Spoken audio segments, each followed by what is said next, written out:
ನಮ್ಮ ಜೊತೆಗೆ ಆರ್ಥಿಕ ತಜ್ಞರು ಜಾಯ್ನ್ ಆಗಿದ್ದಾರೆ. ಅವರನ್ನು ಕೂಡ ನಾನು ಕಾರ್ಯಕ್ರಮಕ್ಕೆ ಬರಮಾಡ್ಕೊಳ್ತೀನಿ. ಪ್ರೊಫೆಸರ್ ಕೇಶವ್ ಅಂತ ಹೇಳಿ. ಸರ್ ನಮಸ್ತೆ, ಕಾರ್ಯಕ್ರಮಕ್ಕೆ ಸ್ವಾಗತ ಸರ್. ನಮಸ್ಕಾರ. ನಮಸ್ಕಾರ ಸರ್. ಮಾತಾಡ್ತೀನಿ ಕೇಶವ್ ಸರ್ ನಾನು. ಎಸ್ ದಿಲೀಪ್, ಒಂದು ರಿಯಾಕ್ಷನ್. ಇನ್ನೊಂದು ನೋಡಿ, ಪ್ರಹ್ಲಾದ್ ಜೋಶಿ ಅವರ ವಿಚಾರವಾಗಿ ನಮ್ಮ ಮಾನ್ಯ ಕಾಂಗ್ರೆಸ್ ವಕ್ತಾರರು ಹೇಳ್ತಾ ಇದ್ರು, ನಮಗೆ ಅಕ್ಕಿ ಬೇಕಾಗಿತ್ತು, ಅಕ್ಕಿ ಕೊಡಲಿಲ್ಲ ಅಂತೇಳಿ. ಪ್ರಹ್ಲಾದ್ ಜೋಶಿ ಅವರು ಭಾಳ ಸ್ಪಷ್ಟವಾಗಿ ಸ್ಪಷ್ಟಪಡಿಸಿದ್ರು, ನೀವು OMSS ಸ್ಕೀಮ್ ಅಂಡರಲ್ಲಿ ನೀವು ಅಕ್ಕಿನ ತೆಗೆದುಕೋಬಹುದು ಅಂತ ಅಂದರು. ಅಲ್ಲಿ ಇವರೇ ಹೇಳಿದ್ರು OMSS ಬೇಡ, ನಮಗೆ PDSL ಕೊಡಿ, ಸಾರ್ವಜನಿಕ ವಿತರಣಾ ವ್ಯವಸ್ಥೆನಲ್ಲಿ ಕೊಡಿ ನಮಗೆ ಅಂತ ಅಂದರು. ಇವರು ಅನೌನ್ಸ್ ಮಾಡಬೇಕಾದ್ರೆ ಅಕ್ಕಿಯನ್ನು ನಾವು ಕೇಂದ್ರ ಸರ್ಕಾರ ಕೊಟ್ಟರೆ ನಾವು ಕೊಡ್ತೀವಿ ಅಂತ ಜನಗಳಿಗೆ ಹೇಳಿರಲಿಲ್ಲ. ಓಪನ್ ಮಾರ್ಕೆಟ್ ಸ್ಕೀಮಲ್ಲಿ ನೀವು ತೆಗೆದುಕೊಳ್ಳಿ ಅಂತಂದ್ರೆ ಇವ್ರಿಗೆ ಅಕ್ಕಿ ಬೇಡ, ಇವ್ರಿಗೆ ಕಮ್ಮಿ ರೇಟಲ್ಲಿ ಅಕ್ಕಿ ಬೇಕು ಅಂತ ಅಂದಾಗ ಇವರು ಎಲ್ಲರೂ ಒದಗಿಸ್ಕೊಡ್ಬೇಕಾಗತ್ತೆ. ಒಂದು ಮತ್ತೆ ಕೇಂದ್ರ ಸರ್ಕಾರ ಇವ್ರಿಗೆ ಅಕ್ಕಿ ಕೊಡೋದೇ ಇಲ್ಲ ಅಂತ ಹೇಳಿಲ್ಲ. ನೀವು OMSS ಅಂಡರ್ ಅಲ್ಲಿ 1 kgಗೆ 37 ರೂಪಾಯಿ ಕೊಟ್ಟು ನೀವು ತೆಗೆದುಕೊಳ್ಳಿ ಅಂತ ಓಪನ್ ಆಫರ್ ಕೊಟ್ಟಿದ್ದಾರೆ ಪ್ರಹ್ಲಾದ್ ಜೋಶಿ ಅವರು. ಇವರು ಅದನ್ನ ಮಾಡ್ಲಿಕ್ಕೆ ರೆಡಿ ಇಲ್ಲ. ಇನ್ನೊಂದು ಮೇಡಮ್ ಅವಾಗಲೇ ಹೇಳ್ತಾ ಇದ್ರು, ಇವತ್ತು ರಾಜ್ಯದಲ್ಲಿ ಆಗ್ತಿರ್ತಕ್ಕಂಥ ಸಮಸ್ಯೆಗೆ ಒಂದು ಇವರಲ್ಲಿ ಆಗಿರ್ತಕ್ಕಂಥ ಎಕನಾಮಿಕ್ ಡಿಫಿಸಿಟ್. ಇವರು ಒಂದು ವರ್ಷಕ್ಕೆ 52,000 ಕೋಟಿ ಖರ್ಚಾಗ್ತಾ ಇದೆ, 50,000 ಬಡ್ಡಿ ಕಟ್ತಾ ಇದ್ದಾರೆ. ಸೊ ಇವರಿಗೆ ಆರ್ಥಿಕ ಶಿಸ್ತನ್ನು ಕಾಪಾಡಕ್ಕಾಗ್ತಾ ಇಲ್ಲ, ರಾಜ್ಯ ಸಮಸ್ಯೆನಲ್ಲಿದೆ. ಅದಕ್ಕೋಸ್ಕರ ಇವ್ರು ಎಲ್ಲಿ ಕಟ್ ಮಾಡ್ಬೇಕು ಅದನ್ನು ಕಟ್ ಮಾಡ್ತಾ ಇದ್ದಾರೆ. ಈಗ ನೋಡಿ 2,000 ಕೋಟಿ ಹಣ ಫೆಬ್ರವರಿ ಮತ್ತೆ ಮಾರ್ಚ್ ಇದು ಏನಾಯ್ತು ಅಂತ ಗೊತ್ತೇ ಇಲ್ಲ. ಗೃಹಲಕ್ಷ್ಮಿ ಅದ್ರ ಬಗ್ಗೆ ತುಟಿಕ್ ಪಿಟಿಕ್ ಅಂತ ಇಲ್ಲ. ಮತ್ತೆ ಕಂತುಗಳು, ಗೃಹಲಕ್ಷ್ಮಿ ಕಂತುಗಳು ಮಧ್ಯದಲ್ಲಿ ಒಂದೊಂದು ತಿಂಗಳು ಹೊರಟೋಗಿದ್ದಾವೆ, ಎಲ್ಲೋಗಿದ್ದಾವೆ ಅಂತ ಗೊತ್ತಿಲ್ಲ, ಸರಿಯಾಗಿ ಆಗ್ತಾ ಇಲ್ಲ, ಅದರ ಆರ್ಡರ್ ಅಲ್ಲಿ ಬರ್ತಾ ಇಲ್ಲ. ಅದು ಒಂದು. ಮತ್ತೆ ಇನ್ನೊಂದು, ಈ ಬಾಕಿ ಕಂತುಗಳು ಸುಮಾರು ಗೃಹಲಕ್ಷ್ಮಿ 2 ತಿಂಗಳು 5,000 ಕೋಟಿ ಹಣ ಏನ್ ದೊಡ್ಡ ಶಬ್ದ ಮಾಡಿದ್ಮೇಲೆ ಈ 5,000 ಕೋಟಿ ಹಣವನ್ನ ಎಲ್ಲೋಗಿದೆ, ಏನಾಯ್ತು ಬೆಳಗಾವಿಲಿ ಒಂದ್ಸಲಿ ಚಕಾರ ಎತ್ತಿದ್ರಿ, ಆಮೇಲೆ ಬಾಯಿಗೆ ಬೀಗ ಹಾಕೊಂಡ್ಬಿಟ್ರಲ್ಲ ಬಿಜೆಪಿ ಅವರು. ಪ್ರತಿನಿತ್ಯ ಈ ವಿಚಾರ ಮಾತಾಡ್ತಾ ಇದೀವಿ. 5,000 ಕೋಟಿ ಹಣ ಏನಾಯ್ತು, ಯಾರ ಖಾತೆಗೆ ಹೋಯ್ತು ನೋಡಿ. ನಾವು ಗ್ಯಾರಂಟಿ ಕೊಟ್ಟು ಕೂಡ ಕರ್ನಾಟಕ ಸ್ಟ್ಯಾಂಡ್ ಫಸ್ಟ್ ಇಂದ GSDP ಮೇಡಮ್, ಅದರಲ್ಲಿ ನಾವು ಎರಡು ಮಾತಿಲ್ಲ. ನಾವು ತಲಾಯದಲ್ಲಿ ವಿ ಆರ್ ಸ್ಟ್ಯಾಂಡಿಂಗ್ ಫಸ್ಟ್. ನಾವು ಗ್ಯಾರಂಟಿನೂ ಕೊಡ್ತೀವಿ, ಅಭಿವೃದ್ಧಿನೂ ಮಾಡ್ತೀವಿ, ಅಸೆಟ್ನು ಕ್ರಿಯೇಷನ್ ಮಾಡ್ತೀವಿ. ಬಿಜೆಪಿ ತರ ನೋಡಿ ಕೇವಲ ನೋಡಿ with in the permissible limit, FRC ಅಂತಾರೆ, with in the permissible limit ನಾವು ಸರಿದೂಗಿಸ್ಕೊಂಡು ಹೋಗ್ತಾ ಇದ್ದೀವಿ. ಡಿಫಿಸಿಟ್ ಕೇವಲ ಒಂದು 25,000 ಕೋಟಿ ಇದೆ. ಮುಂದಿನ ದಿನಗಳಲ್ಲಿ ಅದನ್ನು ಸರಿ ಮಾಡ್ತೀವಿ madam. With in the permissible limit, ಏನು ಕೇಂದ್ರ ಸರ್ಕಾರ ನಮಗೆ ಒಂದು ಪರ್ಮಿಸಬಲ್ ಲಿಮಿಟ್ ಇದೆಯಾ ಅದರಲ್ಲಿ ನಾವು ಸರಿದೂಗಿಸ್ಕೊಂಡು ಹೋಗ್ತಿದ್ದೀವಿ. 25-30,000 ಕೋಟಿ ಒಂದು ಡಿಫಿಸಿಟ್ ಇದೆ, ಅದ್ರ ಮುಂದಿನ ದಿನಗಳಲ್ಲಿ ಅದನ್ನು ಸರಿದೂಗಿಸ್ತೀವಿ. ಸೆಕೆಂಡು, BJP ಅವ್ರಿಗೆ ಅವ್ರಿಗೂ ಅಧಿಕಾರ ಆಯ್ತಲ್ಲ ಮೇಡಮ್, ಪದೇ ಕೇಳ್ತೀನಿ. ಯಾಕಂದ್ರೆ ಇದು ಕೇಳಬೇಕಾಗಿರುವ ಪ್ರಶ್ನೆ. ಟ್ರಿಬಲ್ ಇಂಜಿನು ಅವ್ರಿಗೆ ಅನುದಾನಗಳು ಬರ್ತಾರ ಡೆಲ್ಲಿಯಿಂದ, ಅನುದಾನಗಳು ಡೈರೆಕ್ಟ್ ಮೋದಿ ಅವರು ಇದು ಒಂದು ಪೈಪ್ಲೈನ್ ಹಾಕ್ಬಿಟ್ಟು ಸ್ಪೆಷಲೈಸ್ಡ್ ಪೈಪ್ಲೈನ್ BJP ಸರ್ಕಾರಗಳು ಕೊಟ್ಬಿಟ್ಟಿದಾರಲ್ಲ, ಏನಕ್ಕೆ ಅವ್ರಿಗೆ ಕೊಡಕ್ಕಾಗ್ತಿಲ್ಲ? ನಮ್ಮ ರಾಜ್ಯ ಸರ್ಕಾರ, ಕಾಂಗ್ರೆಸ್ ಸರ್ಕಾರ, DK ಶಿವಕುಮಾರ್, ಸಿದ್ದರಾಮಯ್ಯ ನೇತೃತ್ವದ ಸರ್ಕಾರಗಳು ಕೊಡ್ತಿದ್ದೀರಾ, ಆ ತರ ಯಾಕೆ ಕೊಡಕ್ಕಾಗ್ತಿಲ್ಲ ಮೇಡಮ್? ವೆಸ್ಟ್ ಬೆಂಗಾಲ್ ಅಲ್ಲಿ ಅಧಿಕಾರಕ್ಕೆ ಬಂದು ಮೊನ್ನೆ 1 ತಿಂಗಳಾಯ್ತು, ಇನ್ನೂ ಯಾಕೆ ಅನೌನ್ಸ್ ಮಾಡಿಲ್ಲ ಮೇಡಮ್? ಯೋಗ್ಯತೆ ಇದೆಯೋ ಇಲ್ವೋ, ಇದೆಯೋ ನಾನು ನನ್ನ ರಾಜ್ಯದ ಬಗ್ಗೆ ಮಾತಾಡ್ತೀನಿ ಇರ್ಬೋದು. ನಾನು ನನ್ನ ರಾಜ್ಯದ ಬಗ್ಗೆ ಮಾತಾಡ್ತೀನಿ. I am concern about my state. ರಾಜ್ಯ ದೇಶದ ಬಗ್ಗೆನೂ ಮಾತಾಡ್ತೀವಿ. ಇದು ಡೆಲ್ಲಿಲಿ ಮಹಿಳಾ ಮುಖ್ಯಮಂತ್ರಿ ಇದ್ದಾರೆ, ನಯಾ ಪೈಸಾ ಇಲ್ಲಿವರೆಗೂ ಜಮಾ ಆಗಿಲ್ಲ. ಇವ್ರದ್ದು ಕೊಟ್ಟಿಲ್ಲ ಅಂದ್ರೆ ಜನ ಕೂರಿಸ್ತಾರೆ ಸೈಡ್ಗೆ, ಅಷ್ಟೇ ಮಾತಾಡ್ತೀನಿ. ಕೇಶವ್ ಜಿ, ಸಾಕಷ್ಟು ಸಲ ನಾವು ಈ ಹಣಕಾಸಿನ ವ್ಯವಸ್ಥೆ ಬಗ್ಗೆ ಚರ್ಚೆ ಮಾಡಿದ್ವಿ. ಆದ್ರೆ ಇವತ್ತು ಸುಮಾರು 1.48 ಲಕ್ಷ ಮಹಿಳೆಯರು ಮೃತಪಟ್ಟು 120 ಕೋಟಿ ಹಣ ಅವರ ಅಕೌಂಟಿಗೆ ಜಮೆ ಆಗಿದೆ.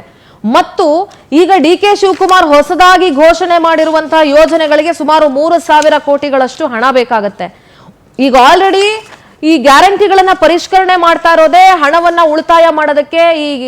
ಈ ಪೋಲಾಗ್ತಾ ಇರೋದು ಅನ್ನೋದಕ್ಕಿಂತ ಹೆಚ್ಚಿನ ಹಣ ಗ್ಯಾರಂಟಿಗಳಿಗೆ ಖರ್ಚಾಗ್ತಾ ಇರೋದ್ರಿಂದ ಅಭಿವೃದ್ಧಿಗೆ ಹಣ ಇಲ್ಲದಂತಾಗಿದೆ. ಮತ್ತೆ GBA ವ್ಯಾಪ್ತಿಯಲ್ಲಿ 1,000 ಕೋಟಿ ರೂಪಾಯಿ ಈಗ ಸಾಲ ಮಾಡೋ ಪರಿಸ್ಥಿತಿಗೆ ಬಂದಿದ್ದಾರೆ. ಸೊ ರಾಜ್ಯದ ಸಾಲ ಕೂಡ ಜಾಸ್ತಿ ಆಗ್ತಾ ಹೋಗ್ತಾ ಇದೆ ಸರ್ ಒಂದು ಕಡೆ. ಇನ್ನೊಂದು ಕಡೆ ಇವಾಗ ಹೊಸ ಘೋಷಣೆಯನ್ನ CM ಅಧಿಕಾರ ತಗೊಂಡ್ಮೇಲೆ ಏನ್ ಮಾಡಿದ್ರು, ಅದಕ್ಕೆ ಸುಮಾರು 3,000 ಕೋಟಿ, 3,000-4,000 ಕೋಟಿ ಬೇಕು ಸರ್ ಅದಕ್ಕೆ. ಸೊ ಏನ್ ಹೇಳ್ತೀರಿ ಸರ್ ರಾಜ್ಯದ ಆರ್ಥಿಕ ಪರಿಸ್ಥಿತಿಯ ಬಗ್ಗೆ? ಮತ್ತು ಈ ಗ್ಯಾರಂಟಿಗಳನ್ನ ಫಸ್ಟ್ ಆಫ್ ಆಲ್ ಇವರು ಅನ್ಪ್ಲಾನ್ಡ್ ವೇನಲ್ಲಿ ಅನೌನ್ಸ್ ಮಾಡಿಬಿಟ್ರು, ಈಗ ಎಲ್ಲವೂ ಕೂಡ ಒಂದು ಸ್ಟ್ರೀಮ್ ಲೈನ್ ಮಾಡೋದಕ್ಕೆ ಈಗ ಟ್ರೈ ಮಾಡ್ತಾ ಇದ್ದಾರೆ, ಏನ್ ಹೇಳ್ತೀರಿ? ಇವಾಗ ನೀವು ಕಮಿಟೆಡ್ ನಾವು ಪ್ರತಿ ವರ್ಷ ಈ ಸ್ಯಾಲರೀಸ್ಗೆ 90,557 ಕೋಟಿ ಖರ್ಚು ಮಾಡ್ತೀವಿ. ಇನ್ನು ಪೆನ್ಷನ್ 41,136 ಕೋಟಿ, ಇನ್ನು ಬಡ್ಡಿ ಕಟ್ಟಕ್ಕೆ 53,332 ಕೋಟಿ. ಇದೆಲ್ಲ ಬಜೆಟ್ ಅಂದಾಜು ಮುಂದಿನ ಇದು ಫೈನಾನ್ಷಿಯಲ್ ಇಯರ್ 26-27 ಅಂದ್ರೆ ಟೋಟಲ್ ನಾವು 1,85,000 ರೂಪಾಯಿ, 1,85,000 ಕೋಟಿ ಇದಕ್ಕೆ ತೆಗೆದಿಟ್ಬಿಡ್ಬೇಕು. ಇನ್ನು ಟೋಟಲ್ ಏನಿದೆ ಈಗ 4,48,000 ಕೋಟಿಯ ಬಜೆಟ್ ಏನಿದೆ, ಈ ಬಜೆಟ್ ಅಲ್ಲಿ 1,32,000 ನಮ್ಗೆ ಇದಕ್ಕೆ ಏನು ಸಾಲದಲ್ಲೇ ಹೋಗುತ್ತೆ. ಸೊ ಇನ್ನು ಅದರಲ್ಲಿ ಸಾಲ ಮಾಡಿದ್ರಲ್ಲಿ ನಾವು ಎಷ್ಟು ಡೆವಲಪ್ಮೆಂಟ್ ಎಕ್ಸ್ಪೆಂಡಿಚರ್ ಅಥವಾ ಕೆಪೆಕ್ಸ್ ಅಂತ ಏನ್ ಕರಿತೀವಿ ಅದರಲ್ಲಿ ಎಷ್ಟು ಖರ್ಚು ಮಾಡ್ತಾ ಇದೀವಿ ಅಂದ್ರೆ, ನಾವು ತಗೊಳ್ತಿರೋ ಸಾಲ 1,32,000 ಕೋಟಿ, ಆದ್ರೆ ನಾವು ಕೆಪೆಕ್ಸ್ ಮೇಲೆ ಖರ್ಚು ಮಾಡೋದು ಕೇವಲ 58%. ಸೊ ಹಿಂಗಿರುವಾಗ ಬಹುಶಃ ಇವರು ಪರಿಷ್ಕರಿಸಿದ್ರೆ ನಾನು ಸ್ವಾಗತ ಮಾಡ್ತೀನಿ ಅದನ್ನ. ಯಾಕೆಂತಂದ್ರೆ ನೀವು ಗಮನಿಸಿದ್ರೆ ಕರ್ನಾಟಕದ ಎಜುಕೇಶನ್ ಸ್ಪೆಂಡಿಂಗ್ ಏನಿದೆಯಲ್ಲ, ನೀವು ರಾಷ್ಟ್ರದ ಅನೇಕ ರಾಜ್ಯಗಳಿಗೆ ಹೋಲಿಸಿದ್ರೆ ನಮ್ದು ಕಡಿಮೆ ಇದೆ.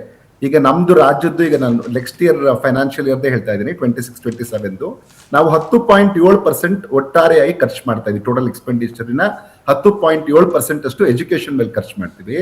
ಇದು ನ್ಯಾಷನಲ್ ಆವರೇಜ್ ನ 14.5%. ಅಂದ್ರೆ ಬೇರೆ ಬೇರೆ ರಾಜ್ಯಗಳೆಲ್ಲ ಶಿಕ್ಷಣದ ಮೇಲೆ ಏನ್ ಖರ್ಚು ಮಾಡುತ್ತೆ ಅದಕ್ಕಿಂತ ಕಡಿಮೆ ಇದೆ. ಆರೋಗ್ಯದ ಮೇಲೆ ಬೇರೆ ರಾಜ್ಯಗಳೆಲ್ಲ ಸೇರಿ ಆವರೇಜ್ 6.2% ಖರ್ಚು ಮಾಡ್ತಾರೆ, ನಾವು ಕೇವಲ 4.3% ಖರ್ಚು ಮಾಡ್ತೀವಿ. ಹಾಗೇನೆ ರೂರಲ್ ಡೆವಲಪ್ಮೆಂಟ್ ಮೇಲೆ ಬೇರೆಯವರು 4.9% ಖರ್ಚು ಮಾಡ್ತಾರೆ, ನಾವು 2.2% ಖರ್ಚು ಮಾಡ್ತೀವಿ.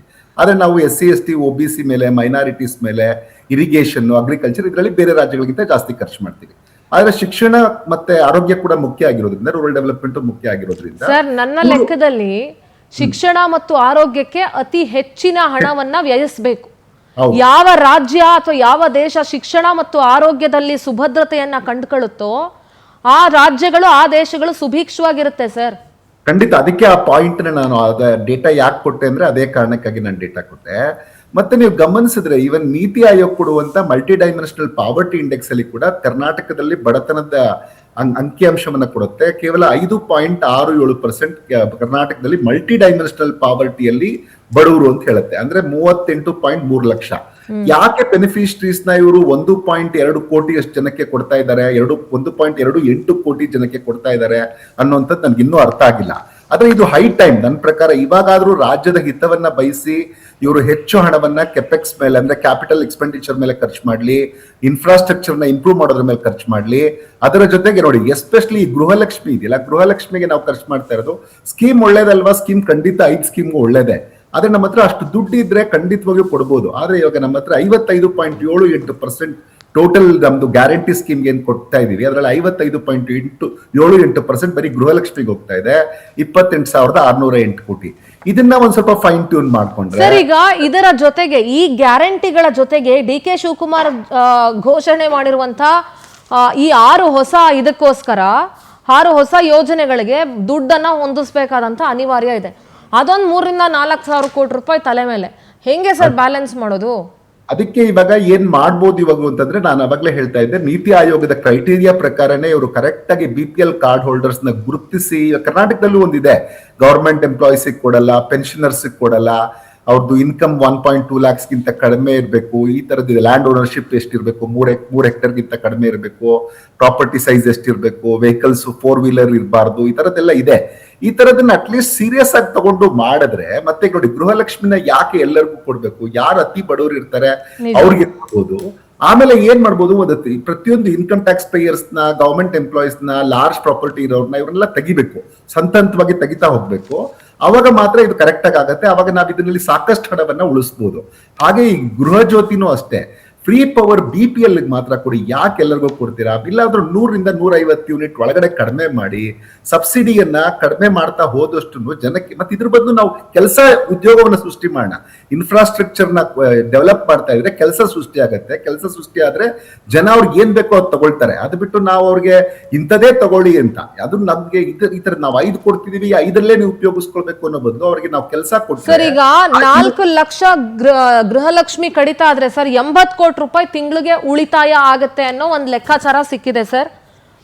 80 ಕೋಟಿ ಉಳಿತಾಯ ಜೊತೆಗೆ ಈ ಭಾರತ್ ಜೋಡೋಗೆ 1000 ಸಂಘಕ್ಕೆ 10,000 ಭಾರತ್ ಜೋಡೋ ಯುವಕರ ಸಂಘಕ್ಕೆ 10 ಲಕ್ಷ ಒಂದೊಂದು ಸಂಘಕ್ಕೆ ಕೊಡೋ ಅವಶ್ಯಕತೆ ಇದೆಯಾ?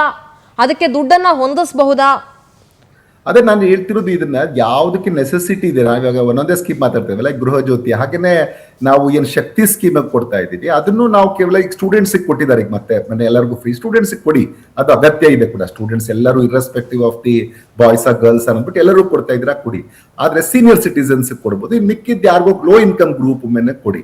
ಅವಾಗ ನಿಮ್ಗೆ ದುಡ್ಡು ಉಳಿಯುತ್ತೆ. ನೀವು ಬೇರೆ ಬೇರೆ ಡೆವಲಪ್ಮೆಂಟ್ ಫಂಡ್ಸ್ಗೆ ಯೂಸ್ ಮಾಡ್ಬೋದು. ಇಲ್ಲ ನಾವು ಅನೌನ್ಸ್ ಮಾಡ್ಬಿಟ್ಟಿದೀವಿ ಕೊಡ್ಲೇಬೇಕು ಅಂತಂದ್ರೆ ಮರ್ಗೊಂದು ಕ್ಯಾಪ್ ಹಾಕಿ, ಪ್ರತಿ ವರ್ಷದಲ್ಲಿ ಒಂದು ವಾರ ಅಥವಾ ಪ್ರತಿ ಜಿಲ್ಲೆಗೆ ಒಂದೊಂದು ವಾರನೋ 15 ದಿನನೋ ನೀವು ಎಲ್ಲಿ ಬೇಕಾದ್ರೂ ಹೋಗಿ, ಆಮೇಲೆ ನಂತರ ಎಲ್ಲದಕ್ಕೂ ನೀವು ಚಾರ್ಜ್ ಮಾಡ್ತೀವಿ ಅಂತ. ಸರ್ ಐ ಥಿಂಕ್ ನನಗೇನ್ ಅನ್ಸುತ್ತೆ ಅಂದ್ರೆ ಈವನ್ ನಂದನ್ ಅವರೇ, this is the high time for Congress government to scrutiny all the ಇದು ಅಂತ. ಯಾಕೆಂದ್ರೆ ಒಂದು ರಾಜ್ಯದ ಆರ್ಥಿಕ ಪರಿಸ್ಥಿತಿಯನ್ನ ಕಾಪಾಡ್ಕೊಳ್ಬೇಕಾಗತ್ತೆ. ಕಾಂಗ್ರೆಸ್ ಇದು ಬಿಜೆಪಿ ಟೀಕೆ ಮಾಡುತ್ತೆ, ಇನ್ನೊಬ್ರು ಟೀಕೆ ಮಾಡ್ತಾರೆ, ಅವ್ರು ಟೀಕೆ ಮಾಡ್ತಾರೆ, ಇವ್ರು ಟೀಕೆ ಮಾಡ್ತಾರೆ. 2028 ಚುನಾವಣೆಗೆ ನಮಗೆ ವೋಟ್ ಹಾಕ್ತಾರೋ ಇಲ್ವೋ, ಜನ ಏನಾದ್ರು ರಿವರ್ಸ್ ತಿರುಗ್ಬಿಡ್ತಾರೋ, ಅಥವಾ ಇದನ್ನೇ ಏನಾದ್ರು ಬಿಜೆಪಿ ಅಡ್ವಾಂಟೇಜ್ ತಗೊಂಡ್ಬಿಡುತ್ತೋ ಏನೋ ಅಂತ ಏನಾದ್ರು ಅಂದ್ಕೊಳ್ಳಿಕ್ ಹೋದ್ರೆ ಐ ಥಿಂಕ್ ಡೆಫಿನೆಟ್ಲಿ ರಾಜ್ಯದ ಆರ್ಥಿಕ ಪರಿಸ್ಥಿತಿ ಅಧೋಗತಿಗೆ ಹೋಗೋದ್ರಲ್ಲಿ ಯಾವುದೇ ಡೌಟ್ ಇಲ್ಲ. ನೋಡಿ ಮೇಡಮ್, ರಾಜ್ಯದ ಆರ್ಥಿಕತೆ ಸ್ಥಿತವಾಗಿದೆ. ನಾವು ಏನು ಸರ್ ನಿಮ್ ರಾಜಕಾರಣಿಗಳ ಮನೆ ಮಟ್ಟಕ್ಕೆ ಸ್ಥಿತವಾಗಿದ್ಬಿಟ್ರೆ ಸಾಲಲ್ಲ ಸರ್, ನಮ್ಮ ಮನೆ ಮಟ್ಟಕ್ಕೂ ಸ್ಥಿತವಾಗಿರ್ಬೇಕು. ಉತ್ತರ ಕೊಡಕ್ಕೆ ಸಮಯಾವಕಾಶ ತಗೊಳ್ಳಿ ದಯವಿಟ್ಟು ಪ್ಲೀಸ್. ನೋಡಿ, ನಾನು ಹೇಳ್ದಂಗೆ ತಲಾಯದಲ್ಲಿ ವಿ ಸ್ಟ್ಯಾಂಡ್ ಫಸ್ಟ್. ಮುಂದಿನ ದಿನಗಳ ಏನು ಡಿಫಿಸಿಟ್ ಇದೆ, ನಾವು ಸಂಪನ್ಮೂಲವನ್ನು ಕ್ರೋಢೀಕರಿಸಿ we will take the Karnataka to next level under DK. Shivakumar leadership. ನಮ್ಮ ಸರ್ಕಾರ ಒಂದು ಮುಂದಿನ ಒಂದು ಏನು ನಾವು ಗುರಿ ಇಟ್ಕೊಂಡಿದೀವಿ, ಏನು ಮಾತು ಕೊಟ್ಟಿದ್ವಿ ಅಲ್ಲಿಗೆ ನಾವು ತಗೊಂಡೋಗಿ ನಿಲ್ಲಿಸ್ತೀವಿ. ಯಾಕಂದ್ರೆ ಕಾಂಗ್ರೆಸ್ ಪಕ್ಷ ನುಡಿದಂತೆ ನಡೆಯುತ್ತೆ. ಬಿಜೆಪಿ ಅವ್ರ ತರ ಹಿಟ್ ಅಂಡ್ ರನ್ ಮಾಡಲ್ಲ ಮೇಡಮ್. ನಾನು ಒಂದ್ ನಿಮಿಷ ನೋಡಿ ಮೇಡಮ್, ನೋಡಿ ಮೊನ್ನೆ ಕೃಷ್ಣ ಬೈರೇಗೌಡರು ಡೆಲ್ಲಿಗೆ ಹೋಗಿ ಕೂತ್ಕೊಂಡಿದ್ದಾರೆ. ಒಂದ್ ನಿಮಿಷ ನೋಡಿ ಮೇಡಮ್, ಮೂರನೇ ತಾರೀಕು ಪ್ರಮಾಣ ವಚನ ತಗೊಂಡಿದ್ದಾರೆ. ಬಿಜೆಪಿ ಅವ್ರ ತರ ಒಂದೊಂದು ತಿಂಗಳು 2 ತಿಂಗಳು ಆಬ್ವಿಯಸ್ಲಿ ಹೇಳ್ಬೇಕಲ್ಲ ಮೇಡಮ್. ಹೌದು ಮೇಡಮ್, ನಾವು ಟ್ರಾನ್ಸಿಷನ್ ಅಲ್ಲಿ ಅವಾಗ ಏನಕ್ಕೆ ಅಲ್ಲ ಒಂದ್ ನಿಮಿಷ ಅವ್ರನ್ನ ನೋಡಿ, ಇದು ಸ್ಟಾರ್ಟ್ ಆಗಿದೆ ರೀ, ಶಿಕ್ಷಣ ಸಚಿವರು ಬೇಕು. ಅಧಿಕಾರಿಗಳು ನೋಡ್ತಿದ್ದಾರೆ ಮೇಡಮ್. ಮುಂದಿನ ದಿನಗಳಲ್ಲಿ ಕ್ಯಾಬಿನೆಟ್ ಎಕ್ಸ್ಪಾನ್ಷನ್ ಮಾಡ್ತೀವಿ ಮೇಡಮ್. ನೋಡಿ ಅವಾಗ ಅಧಿಕಾರಿ ನೋಡಿ ಡಿ.ಕೆ. ಶಿವಕುಮಾರ್ ಟ್ರಾನ್ಸಿಷನ್ ಮುಂದೆ ಡಿ.ಕೆ. ಅವ್ರು ಯಾಕೆ ಮಾಡಿಲ್ಲ, ಡಿ.ಕೆ. ಅವ್ರು ಯಾಕೆ ಮಾಡಿ ಮಾಡಿದೀವಿ. ಮುಂದಿನ ವಾರ ನಾವು ಕ್ಯಾಬಿನೆಟ್ ಎಕ್ಸ್ಪಾನ್ಷನ್ ಮಾಡಿ ಎಲ್ಲ ಮುಗಿಸ್ತೀವಿ. ನಾವು 2 ತಿಂಗಳು ನೋಡಿ ಪ್ರವಾಹ ಇತ್ತು ರಾಜ್ಯದಲ್ಲಿ, ಕ್ಯಾಬಿನೆಟ್ ಎಕ್ಸ್ಪಾನ್ಷನ್ ಆಗಿರಲಿಲ್ಲ. 2019ರಲ್ಲಿ ಯಡಿಯೂರಪ್ಪನವರು ಒಬ್ಬರೇ ಇದ್ರು.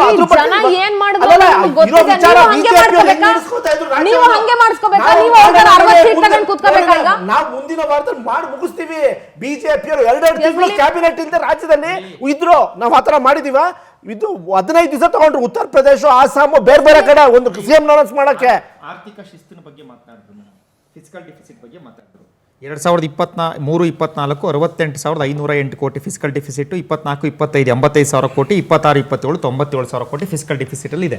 ಸೊ ರಾಜ್ಯದ ಆರ್ಥಿಕ ಪರಿಸ್ಥಿತಿ ಆಗ ಎಲ್ಲಿಗೆ ಹೋಗಿದೆ ಅಂತಕ್ಕಂಥದ್ದು ನಾವು ಯೋಚನೆ ಮಾಡಬೇಕಾಗತ್ತೆ ಮೇಡಮ್. ಒಂದು ಮತ್ತೆ ಇನ್ನೊಂದು, ಇವತ್ತು ಫಲಾನುಭವಿಗಳಿಗೆ ತುಂಬ ಫಲಾನುಭವಿಗಳು ನಮಗೆ ಗೃಹಲಕ್ಷ್ಮಿ ಹಣ ಬರ್ತಾ ಇಲ್ಲ ಅಂತ ಹೇಳಿ ಈಗಲೂ ಸಹ ಕೋರ್ಟಲ್ಲಿ ಕೇಸ್ ಹಾಕೊಂಡಿದ್ದಾರೆ, ಕೋರ್ಟಲ್ಲಿ ಇದ್ದಾರೆ.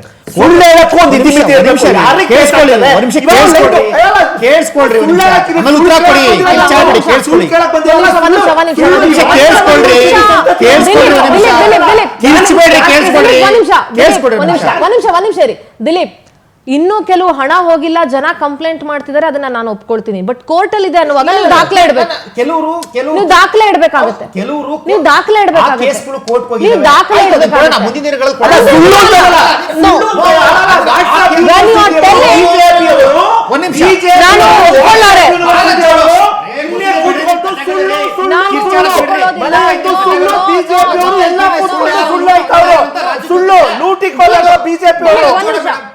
ಒಂದ್ ನಿಮಿಷ ಸಾಕ್ಷಿ ಅವತ್ತು ಮುಂದಿನ ದಿನಗಳಲ್ಲಿ ಕೊಡ್ತೀವಿ. ನೀವು ಒಬ್ಬ ವಿರೋಧ ಪಕ್ಷವಾಗಿ ಆರೋಪ ಮಾಡುವಾಗ ಸಾಕ್ಷಿ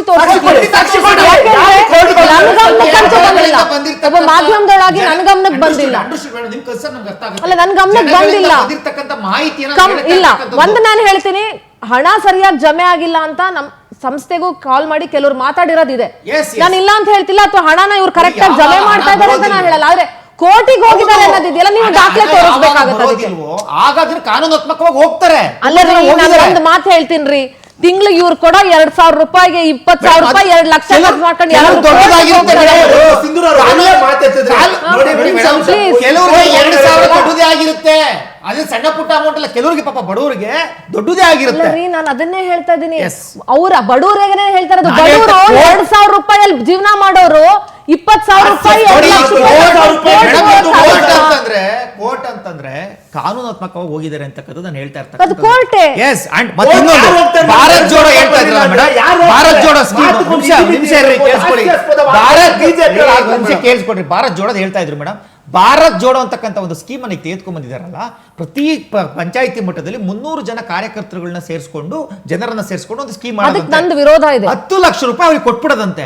ಅಂದ್ರೆ ಇವರು ಪಾರ್ಟಿ ಡೆವಲಪ್ಮೆಂಟ್ ಮಾಡ್ಲಿಕ್ಕೆ, ಪಾರ್ಟಿ ಕಾರ್ಯಕರ್ತ ತಂದು ತುಂಬಿಕೊಳ್ಳಿಕ್ಕೆ ಅದ್ರೊಳಗಡೆ ಇವರು ಸುಮಾರು 3,000-4,000 ಕೋಟಿ ಹಣನ ಒಂದು ವರ್ಷಕ್ಕೆ ವ್ಯಯ ಮಾಡ್ತಾರೆ. ನಾನು ಅದನ್ನೊಂದು ಹೇಳ್ತೀನಿ.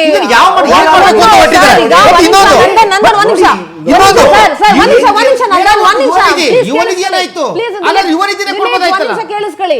ಈಗ ನೀವು ಆಲ್ರೆಡಿ ಯುವ ನಿಧಿ ಅಂತ ಶುರು ಮಾಡಿದ್ರೆ, ಯುವಕರನ್ನ ಸ್ವಲ್ಪ ನೀವು ಸಶಕ್ತರನ್ನಾಗಿ ಮಾಡ್ಬೇಕು ಅಂತ ಯುವ ನಿಧಿ ಶುರು ಮಾಡಿ. ಒಂದ್ ನಿಮಿಷ ಕೇಳಿಸ್ಕೊಳ್ಳಿ ಸರ್. ಆಯ್ತು, ನಿರುದ್ಯೋಗದವ್ರನ್ನೇ ಸಶಕ್ತರನ್ನಾಗಿ ಮಾಡಿ, ಆಯ್ತಾ? ಒಂದ್ ನಿಮಿಷ ಕೇಳಿಸ್ಕೊಳ್ಳಿ ಬಿಡಿ. ಅದನ್ನ ನಮ್ಮ ರಾಜ್ಯದಲ್ಲಿ ಅವ್ರನ್ನ 60 ಸೀಟಿಗೆ ತಂದು ಕೂರ್ಸಾಗಿದೆ. ನಾನು ಅವ್ರೇನಾದ್ರೂ ಅಧಿಕಾರದಲ್ಲಿ ಮಾತಾಡ್ತಾ ಇದ್ದೆ. ಒಂದ್ ನಿಮಿಷ ಕೇಶವ್ ಸರ್, ನಾನು ಇನ್ನೊಂದು ಹೇಳ್ಬೇಕು. ಭಾರತ್ ಜೋಡೋ ಅನ್ನೋದನ್ನ ರಾಹುಲ್ ಗಾಂಧಿ ಅವರು ಆರಂಭ ಮಾಡಿದಂತ ಒಂದು ಇದು. ರಾಹುಲ್ ಗಾಂಧಿ ಅವರನ್ನ ಮೆಚ್ಚೋದಕ್ಕೆ ಆ ಒಂದು ಹೆಸರಿನಲ್ಲಿ ಇವ್ರು ಏನು ಯುವಕರಿಗೋಸ್ಕರ ನಾವು ದುಡ್ಡು ಕೊಡ್ತೀವಿ, ಒಂದೊಂದು ಸಂಘಕ್ಕೆ 10 ಲಕ್ಷ ಕೊಡ್ತೀವಿ ಸರ್. ಅದೇ 10 ಲಕ್ಷ ರೂಪಾಯಿನ ಪ್ರತಿ ಜಿಲ್ಲೆಗಳಲ್ಲಿ, ಪ್ರತಿ ತಾಲೂಕುಗಳಲ್ಲಿ, ಸರ್ಕಾರಿ ಶಾಲೆಗಳು ಅಥವಾ ಬೇರೆ ಯಾವುದೇ ಶಾಲೆಗಳಲ್ಲಿ NCC ಇರುತ್ತೆ ಸರ್, NSS ಕ್ಯಾಂಪ್ಗಳು ಇರ್ತವೆ ಸರ್. ಅಲ್ಲಿ ಕೊಟ್ರೆ ಆಗಲ್ವಾ ಸರ್? ಅಲ್ಲಿ ಕೊಟ್ರೆ ಆಗಲ್ವಾ ಹೇಳಿ? ಅದೇ 10 ಲಕ್ಷ ರೂಪಾಯಿನ ಯುವ ನಿಧಿ ಹಾಕೊಂಡಿದಾರಲ್ಲ, ಅಲ್ಲಿ ಕೊಟ್ರೆ ಆಗಲ್ವಾ ಸರ್? ಅದೇ 10 ಲಕ್ಷ ರೂಪಾಯಿ ಹಣವನ್ನ ಒಂದು ಶಾಲೆಗೆ, ಆ ಯುವಕರಿಗೋ ಅಥವಾ ಒಂದು ಕಾಲೇಜಿಗೋ, ಸ್ಪೋರ್ಟ್ಸ್ಗೋ, ಇನ್ನೇನಕ್ಕೂ ಕೊಟ್ರೆ ಆಗಲ್ವಾ ಸರ್? ಯಾಕೆ ಸರ್ ಭಾರತ್ ಜೋಡೋ ಅನ್ನುವಂತ ಇವ್ರ ಪಾರ್ಟಿ ಮೆಚ್ಚೋದಕ್ಕೋಸ್ಕರ ಇನ್ನೊಂದು ಇವ್ರಿಗೆ ಬೇಕು ಇದಕ್ಕೆ ಯೋಜನೆ? ಬೇಕಾದ್ರೆ ಇವ್ರು ಕಾಂಗ್ರೆಸ್ ಪಾರ್ಟಿಯಿಂದ ತಗೊಂಬಂದ್ ಕೊಡ್ಲಿ ಸರ್. ನಮ್ಮ ಸರ್ಕಾರದ ಹಣವನ್ನ, ರಾಜ್ಯದ ಜನರ ಹಣವನ್ನ ಇವ್ರು ಯಾರನ್ನ ಮೆಚ್ಚೋದಕ್ಕೋಸ್ಕರ ಭಾರತ್ ಜೋಡೋ ಅನ್ನೋ ಹೆಸರಲ್ಲಿ ತಗೊಂಬಂದ್ ಕೊಟ್ಬಿಟ್ರೆ 1,000 ಕೋಟಿ ಸರ್ ಅದಕ್ಕೆ. ಈಗ ಅದು ಗವರ್ಮೆಂಟ್ ಡಿಸಿಷನ್ ಬಗ್ಗೆ ನಾನು ಹೇಳೋದಕ್ಕಿಂತನೂ ಈಗ ಎಂಪ್ಲಾಯ್ಮೆಂಟ್, ಸ್ಕಿಲ್ ಡೆವಲಪ್ಮೆಂಟ್ ಇಂಥದಕ್ಕೆ ಹೆಚ್ಚು ಹಣವನ್ನ ಖರ್ಚು ಮಾಡ್ಬೇಕು. ಈಗ ಬೆಂಗಳೂರಿಗೂ ನೋಡಿ, ನಾವು ಸಬರ್ಬನ್ಗೆ ಹೆಚ್ಚು ಹಣವನ್ನ ಕೊಡ್ಬೇಕಾಗತ್ತೆ. ಮೆಟ್ರೋ ಸರ್, ನನಗೆ ಒಂದ್ ಅರ್ಥ ಆಗಲ್ಲ ಕೇಶವ್ ಸರ್. ಬೆಂಗಳೂರಿನ ರಸ್ತೆಗೆ ಅಂತ ಒಂದೊಂದ್ಸಲಿ 1,000 ಕೋಟಿ 2,000 ಕೋಟಿ ಎಲ್ಲೋಗುತ್ತೆ ಸರ್ ಆ ದುಡ್ಡು? ಒಂದ್ ಮಳೆ ಬಂದ್ರೆ ಇದಾಗ್ತಾ ಇದೆ. ಅದ್ರ ಬಗ್ಗೆ 4 ದಿವಸ ಉಳಿಯಲ್ಲ ಸರ್ ರಸ್ತೆ. 1,000 ಕೋಟಿ ಎಲ್ಲಿಂದ ಸರ್ ತಗೊಂಡ್ಬರೋದು? ಅದಕ್ಕೆ ಮಾನಿಟರಿಂಗ್ ಮಾಡುವಂತ ಕೆಲಸವನ್ನ ಮಾಡ್ಬೇಕು. ಆಮೇಲೆ ಗ್ರೇಡ್ ಸಪರೇಟರ್ಸ್, ಈ ಗುರುಗುಂಟೆಪಾಳ್ಯ ಇಂಥ ಕಡೆ ಅಂತೂ 15-20 ನಿಮಿಷ ಇಲ್ಲದೆ ನಾವು ಕ್ರಾಸೇ ಮಾಡಕ್ ಆಗ್ತಾ ಇಲ್ಲ. ಇದು ಸಿದ್ದರಾಮಯ್ಯ ಅವರು ಫಸ್ಟ್ ಟೈಮ್ ಬಜೆಟ್ ನ ಮಂಡಿಸಿದಾಗ, CM ಆಗಿ ಬಜೆಟ್ ನ ಮಂಡಿಸಿದಾಗ ಅವತ್ತು ಗುರುಗುಂಟೆಪಾಳ್ಯದ ಗ್ರೇಡ್ ಸಪರೇಟರ್ ಅಲ್ಲಿ ಕಾಣಿಸುತ್ತೆ.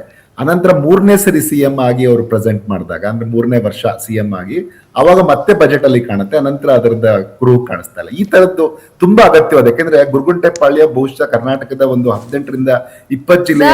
ಗುರುಗುಂಟೆಪಾಳ್ಯ ಅಂತ ನೆನೆಸ್ಕೊಂಡ್ರೆ ಚಳಿ ಜ್ವರ ಬಂದ್ಬಿಡುತ್ತೆ ಸರ್. ಅದಕ್ಕೆ ಅಂತದನ್ನ ಮಾಡ್ಲಿ ಅನ್ನುವಂಥದ್ದು ನನ್ನ ಇದು ರಿಕ್ವೆಸ್ಟ್. ಅವಕಾಶ ನೋಡಿ, ಇವತ್ತು ನೋಡಿ ಯುವ ನಿಧಿ ಅಂತ ಮಾಡಿದ್ರು, ಯುವ ನಿಧಿಯನ್ನ ನಿಲ್ಸಿದ್ರು,